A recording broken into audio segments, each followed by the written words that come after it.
go out to Baltimore and talk to Denise. What's up, Denise? Hi, Dr. Delony. How are you? I don't know. After that last call, I'm still trying to figure out what day it is. So how are you?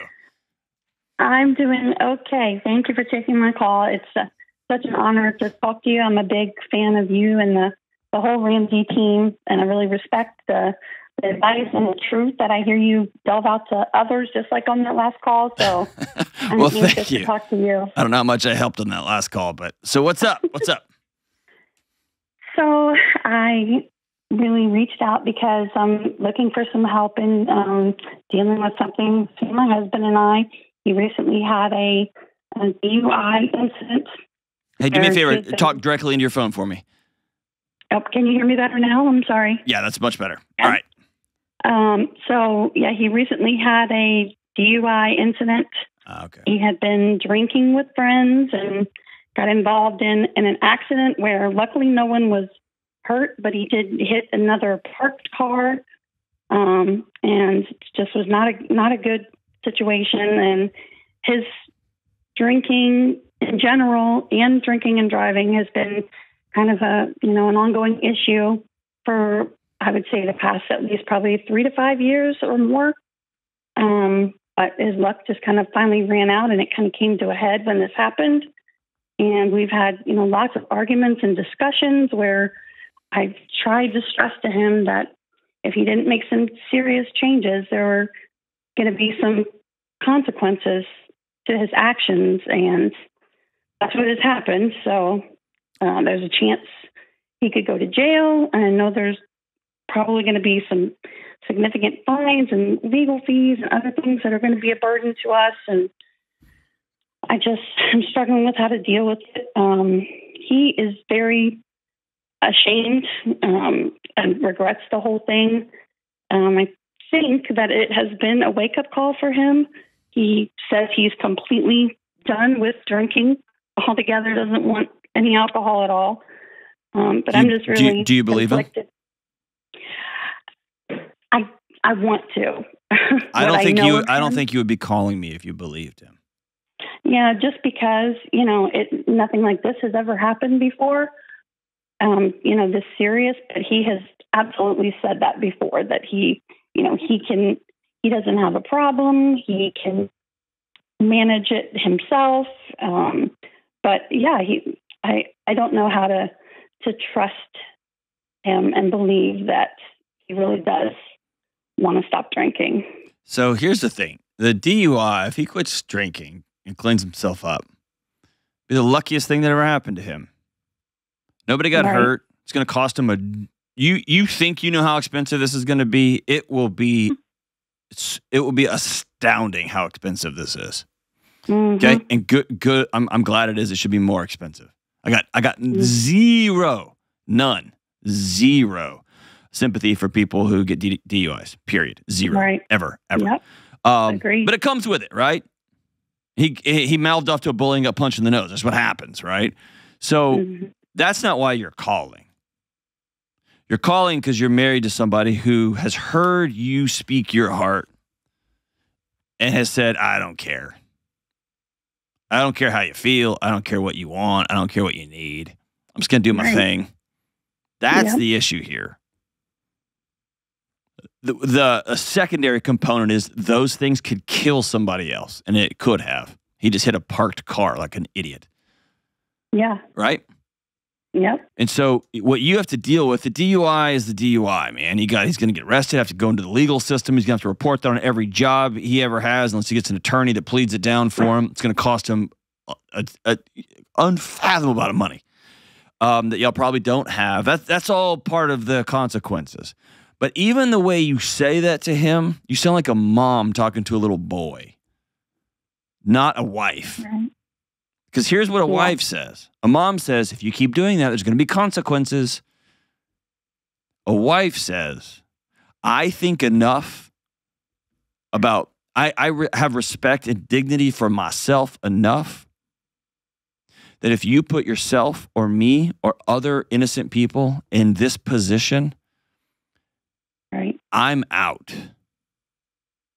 Yeah. Here's the quote unquote, in counseling, we call it the or what.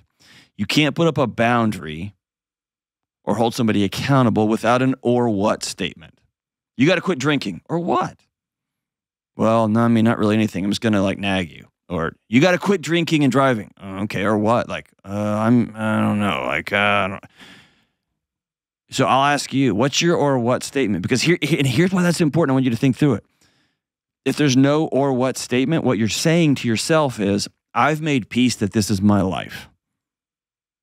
And if that's what you've made peace with, then that's what you've made peace with. Otherwise, no, it's not. Are you done? I mean, tell me what your or what statement is. No, well, we have had that discussion since this incident happened, and what I said to him, and I actually even said it not too long before. But I told him if he continues down this path of putting himself and other people at risk, I can't continue to live that way. I can't continue to live with somebody that I can't trust, and that doesn't have, like you said, doesn't have any respect and value, our lives and what we've built together, and is just willing to throw it all away because he wants to drink. I just can't.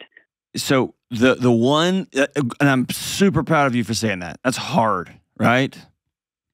That's hard, especially if he's truly not just being a moronic bro, but he's struggling with alcohol. There's things in his life that his body has said, hey, guy, this is the best way we can get through a day for right now.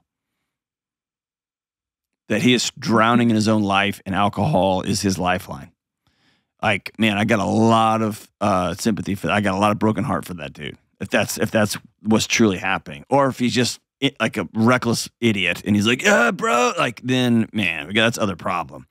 But I'm proud of you for saying that. Here's the one caveat that you have to add this time. You left it very, very vague. If you keep putting other people at risk and having see what I'm saying? And that leads to a judgment call, especially a judgment call after a dude's had 4 doubles and a couple of beers. I'm not putting anybody at risk. I'm going to be fine. So where your or what statement has to get clear, it has to get very specific. Right. If you have a single drink and get behind the wheel of a car, again, I'm filing for divorce. Are we clear? You're just going to leave me like that? No. It has nothing to do with that. I've repeatedly told you what I need from you. And you've repeatedly said, those dudes, these bars, this drink is more important than you. Behavior is a language. Right. I don't think I've said it that clearly to him, but I have said I would rather be alone than be in this situation. And again, I'd rather be alone is super, it's hard to say, but it's very vague. Yeah. You will be moved out of our home. Right. Right. I mean, that's the kind of clarity. Otherwise, it's going to always be this amorphous-y kind of moving in, okay. Yeah. And that's kind of what it's become until, wham, he hit somebody. Thank God there was nobody in the car. Yeah. It's hard to hear, and it will be hard to say, but after 23 years of being married, I don't want to see that come to an end, but. Can I say something kind of scary? Yeah. It's not you. This is the not by your hand, but in your lap. Of course you don't want it to end. And if you sent papers to him today, that would not be you ending the marriage. He will have made a bunch of choices. He will have slammed the door in your face. And you will be choosing to turn around and go the other way. It's not you slamming the door on him. And that's how he'll paint it. That's how his attorney will paint it. That's how all his friends will paint it. He will have slammed the door in your face, and you will have chosen for the first time in 23 years not just to stand there on the porch knocking to see if he'll open it again. Right. And I think that's some of the emotion that I'm dealing with, because I have some guilt around, could I have pushed him harder and, laid out an ultimatum like you're saying? Or, No, Denise, this is hard, man. This is hard. And when the good times are good, they're really good, aren't they? Yes. And you love this guy, right? Yes. I love him with all my heart. Right. And part of you thinks, if I'm not here to help, he's going to go so far off the deep end, we're all going to lose him, right? Yes. I totally get that. And the scariest part for you is you can't make him do anything. Right. He has to decide my life is worth more than what I'm living right now. Right. And he can announce to the world, I'm done. Unless he's in a treatment plan, unless he's at a 12-step meeting, I don't trust that sentence as far as I can throw it. Unless he's not seeing a professional counselor, I don't trust that as far as I can see it. And that's just I've just worked with people struggling with addiction my whole career. Right. And he is, going down that path. He's, of course, as recommended by the attorney we talked to, is, starting treatment. He has an appointment coming up later this week. And is going to be in an ongoing treatment program. So that's a positive. So, here's where I think your clarity needs to come into. I'm going to give you some example prompts, but this is not me telling you what to do, okay? Right. I don't want to confuse the two. You've got to decide. But based on what you're telling me, I would have a conversation today or tomorrow that says, hey, I haven't been super clear. And all of this got very clear for me when you almost died or when you could have killed somebody. So for the sake of both of us and for me to show you and prove to you how much I love you, I'm going to be super clear. Because the clearer I can be is demonstrative in how much I love you. Here's clear. If you skip this meeting, you will move out of our house. If you skip your first counseling meeting and don't continue to go, you will be telling me through your actions our marriage is over. Yeah. Because I think in some ways it would be unfair for him to skip this meeting and you to get all mad at him. And he would look at you and go, you've always told me I can't do this and you're going to leave and I'm not going to live like this, but you've never done anything. Well, now I'm being clear. If you have a single drink and decide to drive, you're telling me I don't want to be married to you anymore.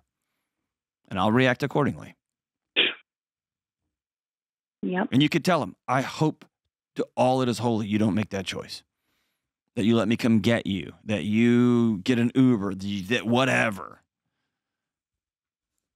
But I think it feels like it's all about the DUI and it's going to be embarrassing. You're going to have to tell your friends. It's going to be this and that. It's going to cost a bunch of money. Again, like I've said that several times.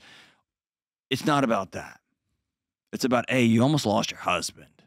I remember when I was in a totaled my car on the way to work. It was about a year and a half ago now. And I was doing Wim Hof breathing in my car like an absolute moron. And I totaled it on the highway out here in Nashville. My wife got in a car and drove up here and hugged me. She had said, I have to see you and I have to touch you. And she saw me in the parking lot. I went out to meet her, and she started weeping in the parking lot. That's you. You almost lost him. Thank God you didn't. You've been with him a quarter century. He's a part of you. And you're having to live with this man has not decided that his life is worth more than the way he's living it. And that breaks your heart. And that forces you to make some hard choices. Boundaries have to be very, very clear. You want to over boundary things to where you end up having to, like somebody calls your bluff. But I think this is boundary time. This is accountability time. This is direct time. And if you choose, hey, I'm never going to leave this guy. I will never, ever leave him. Okay, then don't put that on the table. But also don't get worked up every time he does something like this. You can be sad that he's hurting, but you can't be sad that he did it to you because you've already decided, I've accepted this, but it doesn't sound like you're there anymore. Sounds like you're through wondering every single night, is my husband going to come home drunk? Is he going to come home at all? Is he going to sit by me on the couch and be right next to me, but not really be fully there? I'm tired of this life. We both deserve more. And if you're thinking that, you're right. Thanks for the call, Denise. Wish you guys all the best.